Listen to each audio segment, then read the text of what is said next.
Wonderful day, wonderful day, wonderful day.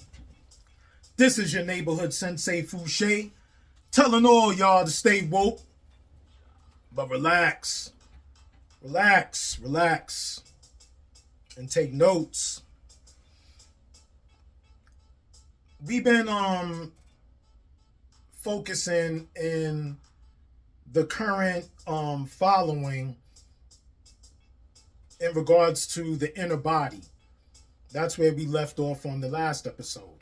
But before we continue there, first let me give the highest of honor and respect to all of you followers that are starting to gravitate to the platform that guides you to understanding enlightenment and puts you in touch with your true self and in the aspect of understanding how to connect and reintroduce the true love that you deeply have and you deserve to give to yourself. You know what I'm saying? So, for all those who are on this quest of greatness, I welcome you. And for the extremely resistant, you do not need to continue to engage or follow what we got going on here. You know what I'm saying? I just respectfully wish you the best of luck in whatever you're looking for, and you could kindly keep it moving with no disrespect attached. All of us go through things and all of us face challenges. And one of the extremely hardest things to do is to stay focused and stay centered into your highest of interconnection and subconscious understanding. You know, this conscious con is always around looking to disrupt and disorganize your thoughts into accepting constant frustration and stress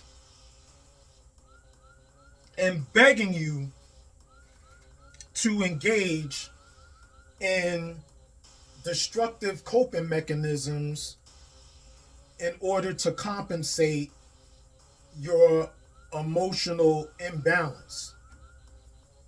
The easy thing is to, grab a bottle of alcohol, grab, something to vape on, or, some weed to tote on, or, even get into the harder things like, meth or coke, crack, heroin, whatever. You know what I'm saying? But the harder thing to do and the most challenging thing to do is to meditate,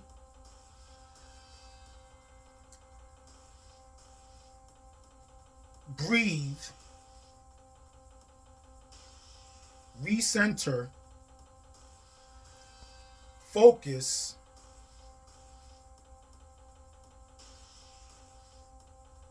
and stand firm on your moral foundation. Like, that requires a lot of hard work and a lot of discipline.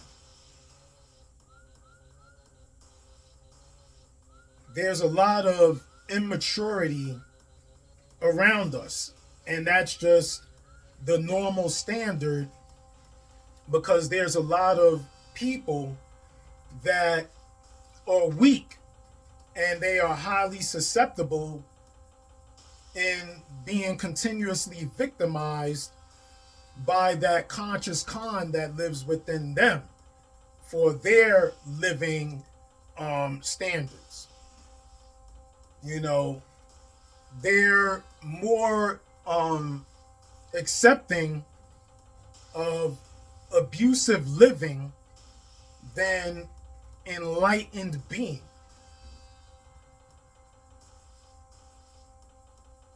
the enlightened are always going to be a few. And it's not to say that it's hopeless for individuals to connect to that light. But if your practice and connection and constant to manipulation and deception, if that in you is extremely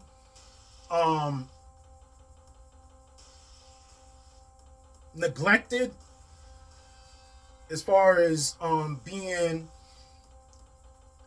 completely aware of that aspect of you, which is an extreme constant use in your autopilot movements, and that's speaking, walking, just every aspect, eating, you know what I'm saying? All utilization of those five senses, you know what I'm saying? How you breathe, you know what I'm saying?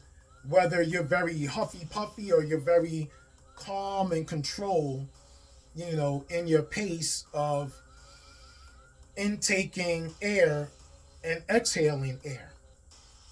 You know what I'm saying? When you see fidgety people where they always bounce their leg, or, they're moving their fingers or whatever, those are highly anxious people that are extremely disruptive. You know what I'm saying? And it's extremely difficult to have a high level of awareness and immediate practice into meditative techniques in order to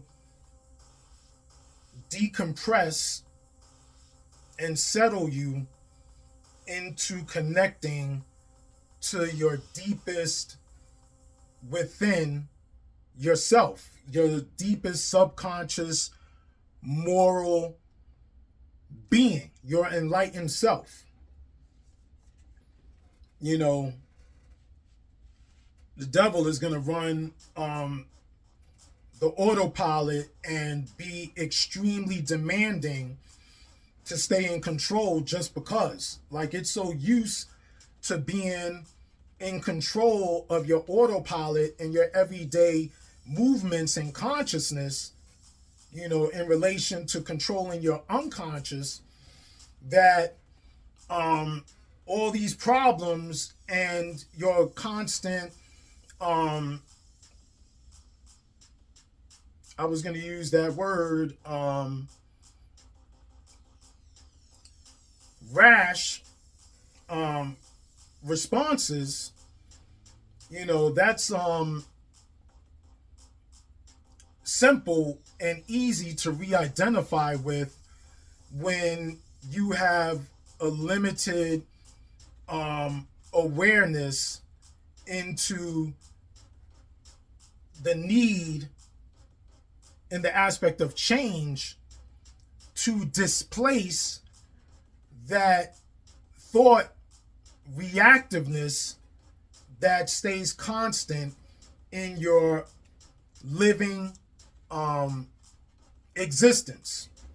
Because I don't want to say being or presence, because if you were in presence or in being, then you would be extremely limited in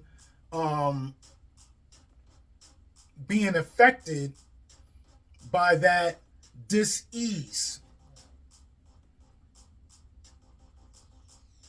So all that being said, we've been following The Power of Now by Eckhart Tolle, A Guide to Spiritual Enlightenment. You know what I'm saying? If you are in a complete place of fulfillment and enlightenment and peace, then it would be easy for you to be receptive to the information instead of being regressive with the information. So when we go into our reading, we're gonna again pick up into chapter 6 of the inner body. You know what I'm saying? And the sub title into the chapter and the specific itemization that we're going to cover within the chapter from before, because we last left off where we were following finding your invisible and indestructible reality. And then moving forward from that, or let's go back, because the chapter actually began where being is your deepest self. So we had to first start off with understanding being and how to connect with being. And in the follow-up to understanding being, you know, we had to learn how to look beyond the words, because when you identify into being, you know, there could be a lot of harsh realities that you would have to address when you identify everything that you've lived, your way of living, or have been for all that time, you know. So words to label are, you know, more of a smaller aspect as opposed to actually being. You know what I'm saying? Because when you're in being, then the words would be extremely limited. You know what I'm saying? You don't really need a lot of words. You know what I'm saying? Being just is, and it explains itself just in how you move. You know what I'm saying? How you speak. You know, how you relate. You know what I'm saying? Mostly with yourself and your emotions, and through that, that's gonna tell, you know, your consistent connections and relations to others. You know, if you have not so strong of a relation with others, and there's a timidness to where you lack a level of assertiveness, that's more in you lacking in being and just simply existing or living. You know what I'm saying? You need to go beyond that. And when you go beyond that, that's when you start to find your true identification, and you start to deeply connect with your inner self, and you start attracting the things that complement. You know what I'm saying? And the things that don't complement, they are going to wind up moving out or away. You know, you ain't going to have to really deal with it, because it's going to find a way how to dismiss from your existence, because when you're into being, it can't connect with that higher elevated state of you. You know what I'm saying? It needs the goof or the gimmick or the clown. That's who it identifies with. You know, when you don't address or no longer identify and react in your immature state, or your clown or your conscious self, you know, a lot of these misfortunes will alleviate either by them dismissing themselves, you dismissing them, or you simply just being able to move forward.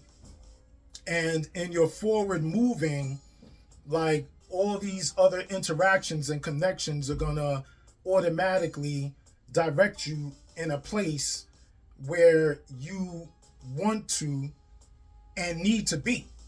You know what I'm saying? So as long as you connected and you centered and you stay locked into that, you know what I'm saying, then all of these disruptions and disturbances, or these dis-ease moments or these displeasures will no longer be a primary factor in an emotional instability.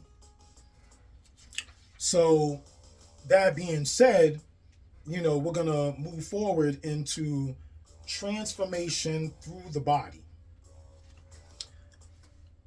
On the level of the body, humans are very close to animals.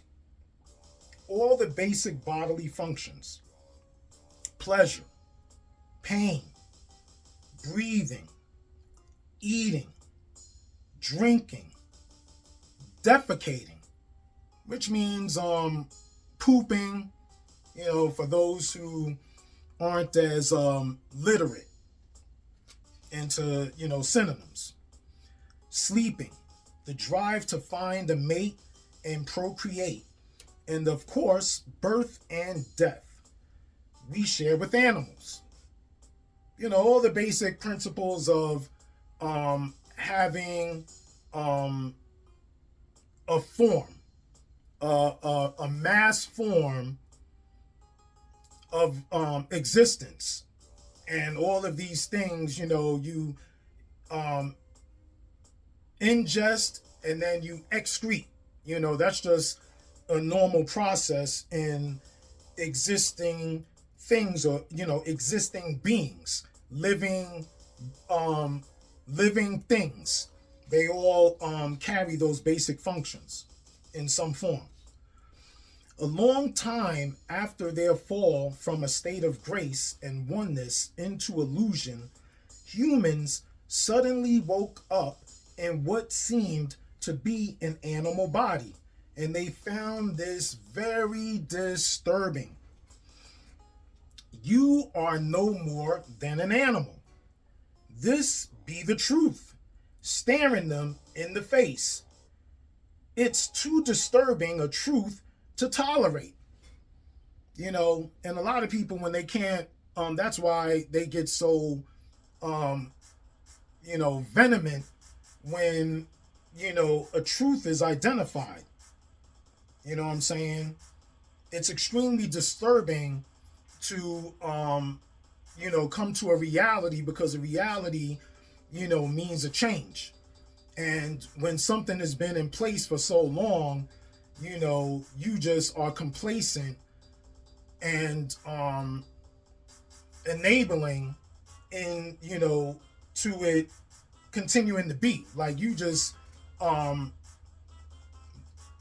continue or let it be in its destructive role, because that's what you're used to. Like, you don't even know how to get out of that or how to move forward from it. It's just a cycle of erraticness that continues to circle you. You know what I'm saying? And there's no control, because the control is in centering. But if it's continuing to circle you instead of you centering, then that's going to wind up being a constant circle of death. You know what I'm saying? Similar to vultures, like vultures circling the air, like waiting for the carcass so they could just pick at the bones.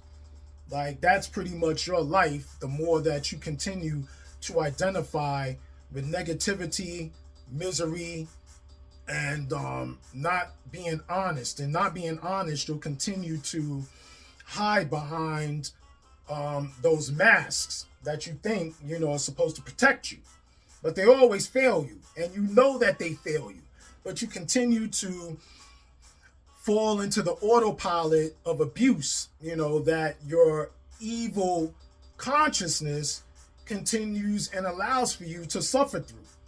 You know what I'm saying? Like, it really doesn't plan for you to be happy. You know what I'm saying? Like, misery and trouble is something that you comfortably identify with, but at the same time, you want to complain about it. But then they say misery loves company. You know what I'm saying? So as long as you are extremely high in misery, you know what I'm saying, that company is always going to be around you, no matter where you go, what you do. Like, you're going to always identify and be connected with issues or problems. When religions arose, the disassociation became even more pronounced as the "you are not your body" belief. Countless people in the East and West throughout the ages have tried to find God, salvation, or enlightenment through denial of the body. They're basically saying, like, these religions have taught you to look for things outside of you as opposed to going within you. They think that the problem, they keep trying to tell you, like, the way to solve the problem is to look for these external things, and through these external things, then you should have inner gratification. But if that doesn't even sound right, if you dealing from things deep within, then that's where you really have your gratification. You know what I'm saying? So anyway, let's keep moving. This took the form of denial of sense pleasures and of sexuality in particular, fasting and other ascetic practices. They even inflicted pain on the body in an attempt to weaken or punish it because they regarded it as sinful. So even these people in higher authority teach you or honor things to punish yourself. You know what I'm saying? In Christianity, this used to be called mortification of the flesh. Anybody that's a deep Christian should know these terms. Others try to escape from the body by entering trance states or seeking out-of-body experiences. Many still do.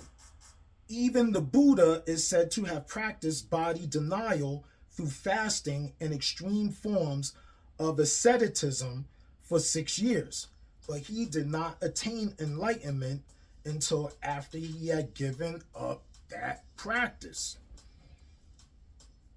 You know, those are good replenishers, you know, to keep the body balanced, but you don't want to overuse specific practices that cause the body to suffer, because in the body suffering, that messes with the mind. And then when that messes with the mind, then your connection is, you know, kind of erratic. Maybe not in the highest state, but, you know, all of these simple necessities in your sensory awareness starts to, you know, become a little bit needy. You know what I'm saying? It has to be fed specific items of necessity, independent of the sense. And when you do that, you'll be able to keep, you know, it's almost like keeping a regular heart rate or a heartbeat. You know what I'm saying? You want to keep a constant fluidity, not where there's some sense of disruption in the fluctuation. The fact is that no one has ever become enlightened through denying or fighting the body or through an out-of-body experience. Although such an experience can be fascinating and can give you a glimpse of the state of liberation from the material form, in the end, you will always have to return to the body, where the essential work of transformation takes place. Like, basically, you can't escape your problems or trying to self-identify. You know what I'm saying? Until you fully do that, because in some form you're going to have some kind of identification into trying to overanalyze, as someone of high anxiety would do, into these problems. You know what I'm saying? And yeah, that right there shouldn't be. If you are able to stay in a connection instead of fighting, because the fighting against the honesty and your in your shortcomings, to use a kind word, your I didn't want to say you have detriments, you know what I'm saying? And that's just another synonym. I'm not using the specific word, but you have to identify, basically in simple terms, the things that are wrong with you. You know what I'm saying? When you continue to deny and act like, you're the perfect person and minimize the things that are wrong with you, then you continue to be in a state of neglect and unawareness. And that's how you're going to continue to cycle through the same problems, is because you identify with other people being the main component of what the issue is, and they're only a part of it. You're a big part of not only how you interact, create, but the result and the choices and how it's dealt, on the back end. So this is why no true master has ever advocated fighting or leaving the body, although their mind-based followers often have. Of the ancient teachings concerning the body, only certain fragments survive, such as Jesus' statement that your whole body will be filled with light, or they survive as myths, such as the belief that Jesus never relinquished his body, but remained one with it and descended into heaven with it. Almost no one to this day has understood those fragments or the hidden meaning of certain myths, and the "you are not your body" belief has prevailed universally, leading to body denial and attempts to escape from the body. Countless seekers have thus prevented from attaining spiritual realization for themselves and becoming finders. There is and always has been only one master who manifests in many different forms. I am that master, and so are you. Once you are able to access the source within, and the way to it is through the inner body, although all spiritual teachings originate from the same source. Once they become verbalized and written down, they are obviously no more than collections of words. And a word is nothing but a signpost. All such teachings are signposts pointing the way back to the source. So when you let all these outside influences and preachers and people in power continue to try to convince you to seek from outside of you and give all your power to things outside of you, like they're basically telling you to give away your control. You know what I'm saying? Giving away your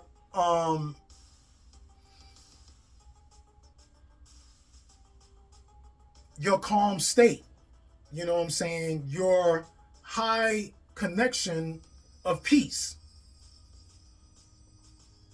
You know what I'm saying? Like, your instability keeps them in a high level of need, because they are convincing you that you need them in order to be enlightened or to find enlightenment. And that's not true. And that's why you continue to suffer, is because you're looking for outside things to fill the void that you choose not to give back and replenish within yourself. When you perceive, and this is going into the next subtopic, sermon on the body, what you perceive as a dense physical structure called the body which is subject to disease, old age, and death, is not ultimately real, is not you. It is a misperception of your essential reality that is beyond birth and death and is due to the limitations of your mind, which, having lost touch with being, creates the body as evidence of its illusionary belief in separation and to justify its state of fear. But do not turn away from the body, for within that symbol of impermanence,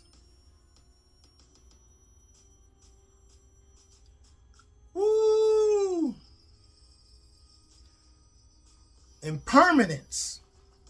Let's look that up. You know what I'm saying? We don't want to get stuck on words we don't understand.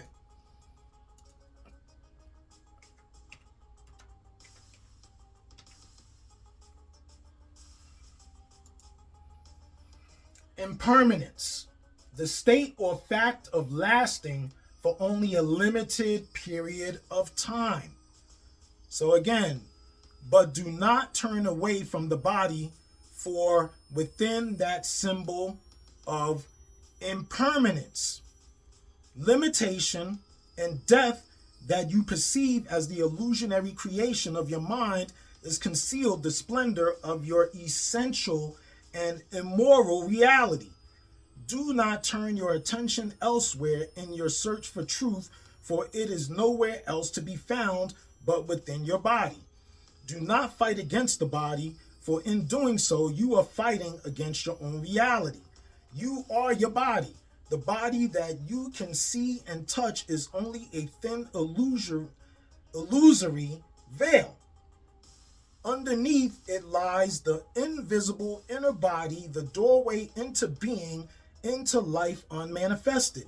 Through the inner body, you are inseparably connected to this unmanifested one life, birthless, deathless, eternally present. Through the inner body, you are forever one with God. And these people always wonder why they're always followed by devils. You know what I'm saying? And that's because you choose not to be connected. You know what I'm saying? You choose to live in a false illusionary veil. You know what I'm saying? Because the devil or the evil in you wants to continue to run the program and continue to have you fail and be punished over and over again for its self-amusement of wasted time. To use time as that reference. The more consciousness you direct into the inner body, the higher its vibrational frequency becomes, much like a light that grows brighter as you turn up the dimmer switch and so increase the flow of electricity. At this higher energy level, negativity cannot affect you anymore, and you tend to attract new circumstances that reflect this higher frequency. If you keep your attention in the body as much as possible, you will be anchored in the now. You won't lose yourself in the external world, and you won't lose yourself in the mind. Thoughts and emotions, fears and desires may still be there to some extent, but they won't take you over. You know what I'm saying? Once you in control, back in control of your elevated state of being, like fear is very limited. You are able to understand what is and deal with what is in, progressive fluidity and assertiveness. You know what I'm saying? And those avenues of succession are going to continue to open the more you walk in that direction, as opposed to continuously, having doors slammed right in front of your face and having limited access to a higher connection and making life easy. Like life is always going to be difficult because you have a high level of static. You know what I'm saying? To where there's not a connected connection of honest truth for you to identify with your subconscious, deeper moral self. It is easy to stay present as the observer of your mind when you are deeply rooted within your body. No matter what happens on the outside, nothing can shake you anymore. Unless you stay present and inhabiting. I had to slow that down. Unless you stay present and inhabiting your body is always an essential aspect of it. You will continue to be run by your mind. The script in your head that you learned a long time ago, the conditioning of your mind will dictate your thinking and your behavior. You may be free of it for brief intervals, but rarely for long. When something goes wrong or there is some loss or upset, your conditioned reaction will then be involuntary, automatic, and predictable, fueled by the one basic emotion that underlies the mind-infested state of consciousness: fear. And if I was looking deep down, you know what I'm saying? Like, I ain't mean to turn away, but this is so deep, man. Unless you stay present and inhabiting your body, you know what I'm saying, and staying in tune with higher purpose and consciousness to moral understanding and moral being, like, you are going to continuously run into the high susceptibility of problems because of fear. When you focus within and feel the inner body, you immediately become still and present as you are withdrawing consciousness from the mind. If a response is required in that situation, it will come up from this deeper level, just as the sun is infinitely brighter than a candle flame. There is infinitely more intelligence and being than in your mind. As long as you are conscious or as long as you are in conscious contact with your inner body, you are like a tree that is deeply rooted in the earth or a building with a deep and solid foundation. Now we're gonna we're gonna end after this next subtopic. Before you enter the body, forgive. The emotion will prevent you from gaining access to the inner body, which lies at a deeper level underneath. As long as you're so emotionally charged up all the time and so erratic into your feelings, like, you ain't never gonna connect to that inner body. Never, ever. You are always gonna continue to be frustrated and lost. You know what I'm saying? Some emotions are easily identified: anger, fear, grief, and so on. Others may be much harder to label. They may just be vague feelings of unease, heaviness, or constriction halfway between an emotion and physical sensation. Attention is the key to transformation, and full attention also implies acceptance. If you can't accept, the wrong that you have done, you ain't never gonna be enlightened. You ain't never gonna find God. You ain't never gonna find peace. Misery is your identification. You have no honesty. How can you be honest with others when you ain't even honest with yourself? You ain't even honest with who you are.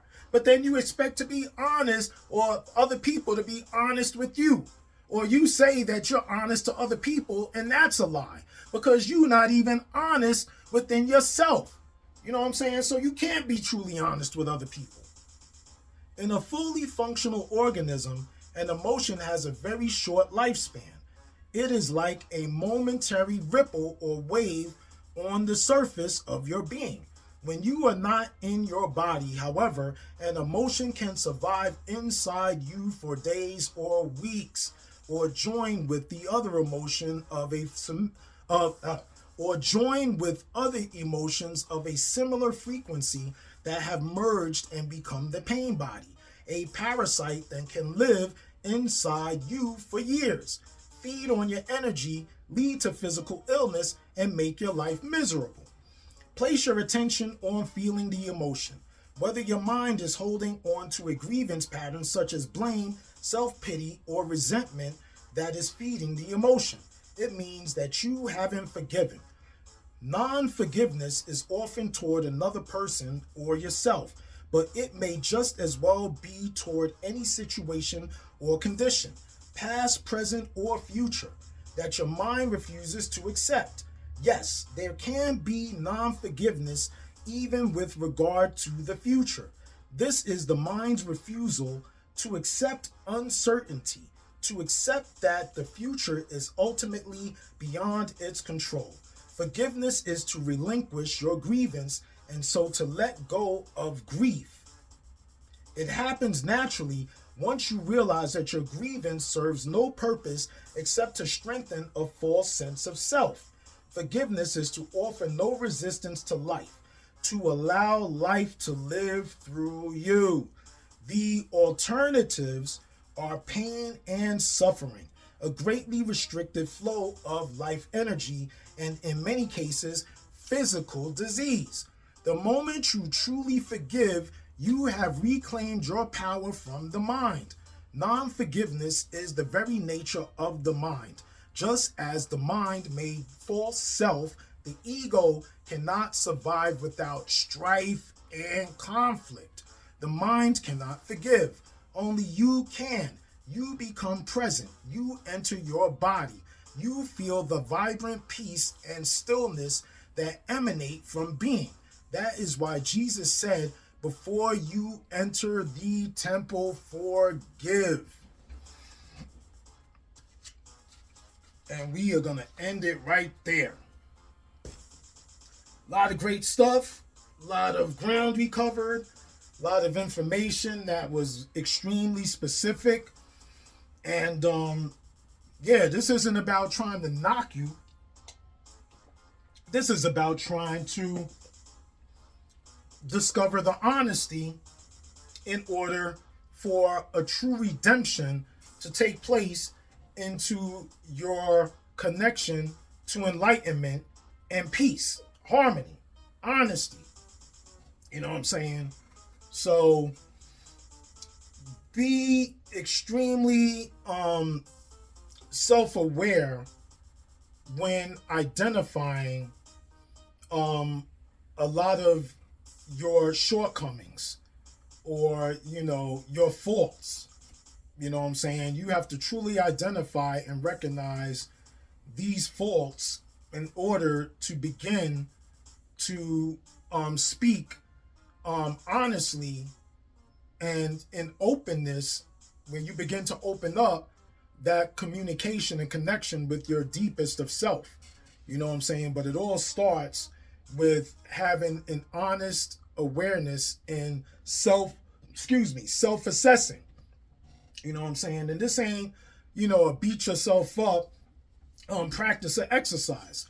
This is a necessary exercise in order for you to be able to honestly identify and look yourself in truth.